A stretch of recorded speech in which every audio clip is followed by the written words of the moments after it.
Hello and welcome to the October edition of the Farmers Supply Association Agriculture Report. I'm Randy Klepechka, agronomist with Farmers Supply Association. First thing I want to do is give you a little bit of a harvest update. Kind of been a harvest that has drug out a long time. You know, I thought we'd really have hopefully a quick and efficient harvest this year. You know, our crops were fairly early and everything, but just had too many rainy spells. You know, if you look at the records for September, we had rain on 12 days out of the 30. October's been a little bit better, but we've had rain, I think, on 3. We're taping on the 11th, and we've had rain on 3 out of the first 11 days. So, you know, it hasn't been the best weather for harvest. It's kind of been hit or miss.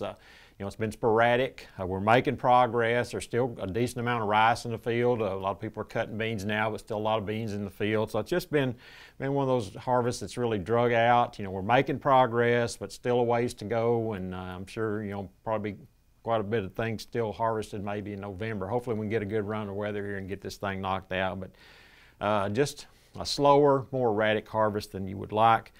Yields have been mostly pretty good. Looking at rice, kind of my general statement on rice has been, you know, our hybrids have yielded really good for the most part, the yields I've heard. The non-hybrids have been a little more inconsistent. We've had some really top-notch non-hybrid yields, but then again, we've had some, you know, mid-range and even some lower ones. So just kind of erratic when you get away from the hybrids.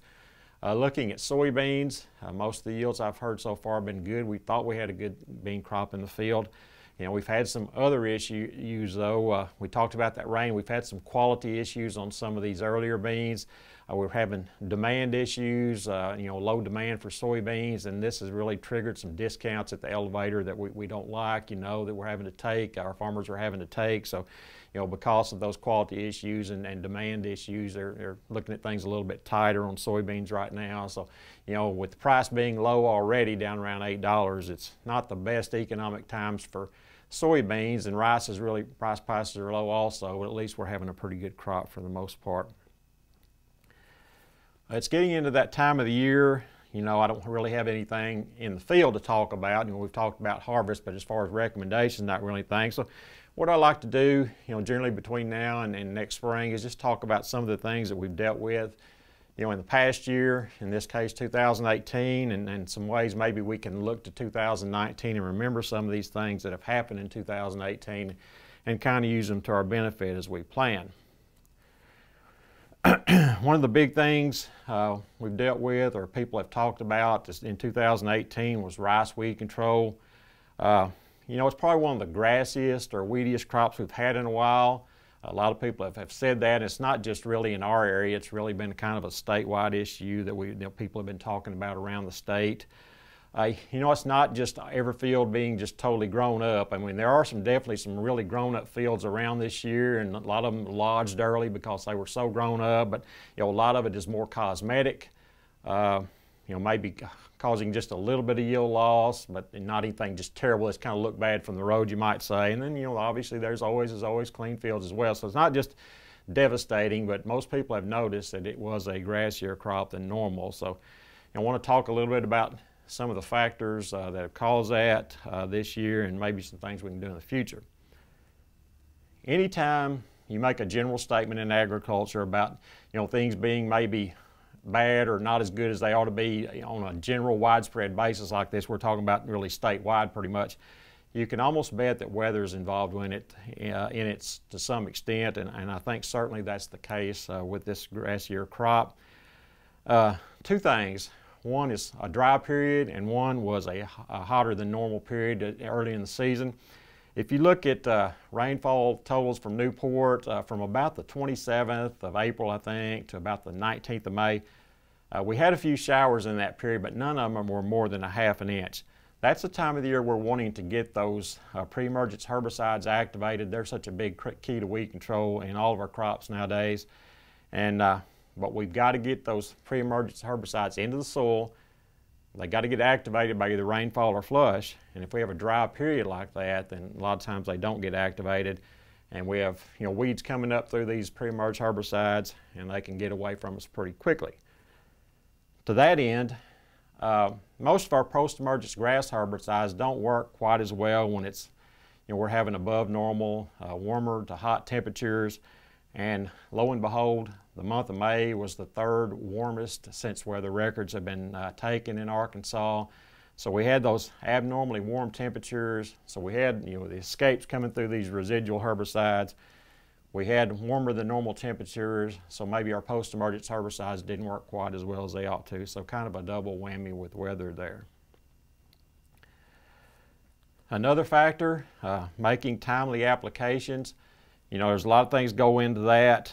First, sometimes just the weather, winds and things like that won't allow you to make timely applications, so that's part of it, weather again.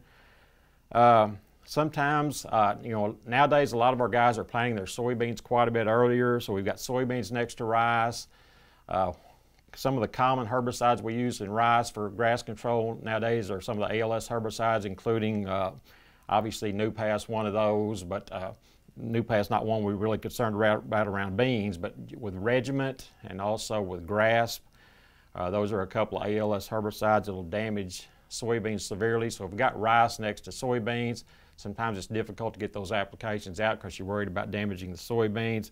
You also, obviously, propanil can damage soybeans and some other herbicides as well. So it makes it difficult sometimes to get these timely herbicide applications when you got beans next to rice. So that's another issue. Resistance issues. We're getting more and more herbicide resistance, and it doesn't get any better because once we have a population resistant to a certain herbicide or family of herbicides, it's going to stay resistant. Interesting thing, we've sent off some samples, and not just me. A few years ago, one farmer did, and then I sent off a sample for a farmer in Poinsett County last year it was, and they come back resistant to pretty much every family of herbicides we use in rice. On both of these samples, the only thing that the barnyard grass was still susceptible to was bolero and prowl, a couple of our pre-emergence herbicides. So, when you've got resistance issues like that, and the only thing that's susceptible is a couple of pre-emergence herbicides, that makes it pretty difficult, and you'll have some weed issues pop up on you that you don't expect because of all these resistance issues. Sometimes simply weed pressure is a big deal. Occasionally I'll get in just a few fields every year where the barnyard grass or other grasses are so thick that you can't even get good coverage with one application. So what you try to do is kill out one, kill out what you can get coverage on, and have to come back with another application. Either you don't do that, or the weeds get too big, and that can be an issue. Application issues can always be a problem. We've got to get coverage on these weeds to be able to control them. So applications have got to be good, and we can't have any issues with coverage on our weeds. A new herbicide this year, loint. We have to talk about that as well. Maybe we were expecting a little too much out of loint this year. Really thought it was going to pretty much control everything in the field in a lot of cases, and that really was not the case. We got some really good broadleaf control, some good sedge control out of loint, but it seemed like it was a little more erratic, especially on barnyard grass, and we knew it was weaker on springle top. But again, maybe just expecting too much out of loint. Now, hopefully we can make loint work. There's other issues as well, injury to soybeans, injury even to rice with loint. So hopefully we can get all that worked out. It is still a good herbicide that we need, and again, for sedges and broadleaves, it can be a really huge benefit. So hopefully we can make that herbicide work and be able to use that. So those are a lot of causes for this problem. What to do in the future? There's no silver bullets, obviously. We got to keep overlapping residuals. You need to get a residual out at planting, or at least before the first rainfall or flush occurs, and then get that activated. And as soon as that's activated and we get another potential chance for rain, or you're going to flush it or something like that, get another residual herbicide out there. Generally, if you can get two good applications out there, then that'll take you a long way to a good grass control program. We've got Command, we've got Facet, we've got Bolero, we've got Prowl, we've got various premixes and tank mixes that you can make with that. So let's all, I think a lot of people are doing overlaying residuals now, but everybody needs to be doing it in pretty much every situation. So we need to get that done. Again, the timely post-emerge applications, that's such a big key. We've got to get those applications out, hopefully, normally on 1 to 3 leaf grass. It's been kind of always the rule of thumb. Sometimes we can kill bigger grass, but it's much easier to kill when it's smaller. We need to know our resistance issues. And sometimes you just have to take samples and send them to university as a testing program. If you'll take mature seed heads in the fall, a little bit late for this year, but in the future, think about that so we can know what resistance issues we have in a field and know how to attack these weed issues if we know the resistance issues. Kind of coordinate our neighboring crops. Try to avoid different herbicide technologies planted next to each other. For example, the clear field and non-clear field rice, they're right next to each other. That can make applications difficult. Putting the new path out and worrying about getting it on the conventional rice, that can be an issue and can make us have some grown-up fields. Try to, again, coordinate those neighboring crops. Sometimes it's hard to coordinate with your neighbor, but at least you can work on your own farm and try to avoid those situations. Also, maybe plant STS beans next to rice fields. That way we can use the regiments and the grasps and things like that without having to worry about damaging our beans. And finally, as we mentioned earlier, let's get some good applications out there and get good coverage. So again, that was talking about the weed issue we had this past year. What caused it, some things we can do in the future to hopefully combat it. So let's keep these things in mind and hopefully have a cleaner rice crop in 2019. If you need any more information, you can contact me through Farmers Supply Association. Cell number is 870-318-0739, or you can email me at randyklopechka@gmail.com.